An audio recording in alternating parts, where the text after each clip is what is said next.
गुरु की महिमा अपरंपार। एक संत के साथ कुछ सेवक रहते थे। एक सेवक ने गुरुजी के आगे अरदास की कि महाराज जी, मेरी बहन की शादी है, कृपा करें, आप भी साथ चलें तो बहुत अच्छी बात है।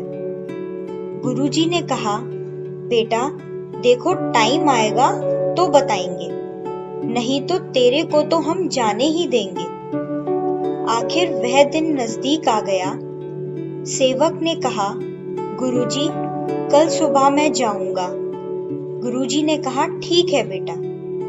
सुबह हो गई। जब सेवक जाने लगा तो गुरुजी ने 5 किलो अनार दिए और कहा, ले जा बेटा, भगवान तेरी बहन की शादी खूब धूमधाम से करें।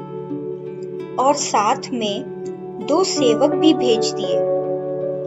जब सेवक घर से चल दिए, जिसकी बहन की शादी थी, वह सेवक दूसरे से बोला, गुरुजी को पता ही था कि मेरी बहन की शादी है और हमारे पास कुछ भी नहीं है, फिर भी गुरुजी ने मेरी मदद नहीं की। 2 दिन के बाद वह अपने घर पहुंचा।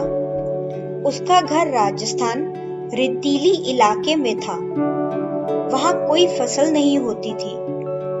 वहां के राजा की लड़की बीमार हो गई। वैद्य ने बताया, इस लड़की को अनार के रस के साथ यह दवाई दी जाएगी तो यह लड़की ठीक हो जाएगी। अगर किसी के पास अनार है तो राजा जी को जरूरत है, जल्दी ले आओ। जब यह आवाज उन सेवकों के कान में पड़ी, वह सेवक उस मुनादी वाले के पास गए और कहा, हमारे पास अनार है, चलो राजा जी के पास, राजा जी को अनार दे देते हैं। लड़की को दवाई दी गई, लड़की ठीक हो गई। राजा जी ने पूछा, तुम कहाँ से आए हो? उसने सारी हकीकत बता दी।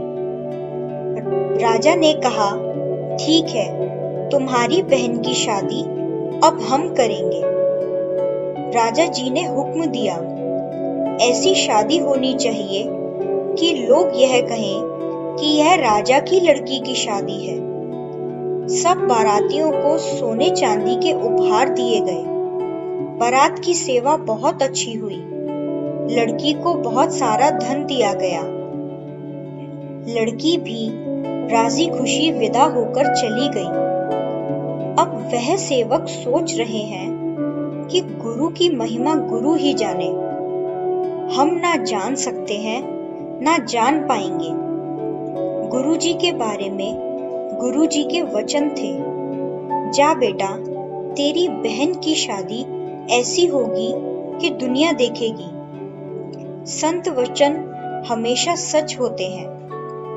कहानी का सारांश, संतों के वचन के अंदर ताकत होती है, लेकिन हम नहीं समझते। जो भी वह वचन निकालते हैं, वह सिद्ध हो जाता है। हमें संतों के वचनों के ऊपर अमल करना चाहिए और विश्वास करना चाहिए। ना जाने संत मौज में आकर क्या दे दें, रंक से राजा बना दें। धन्यवाद।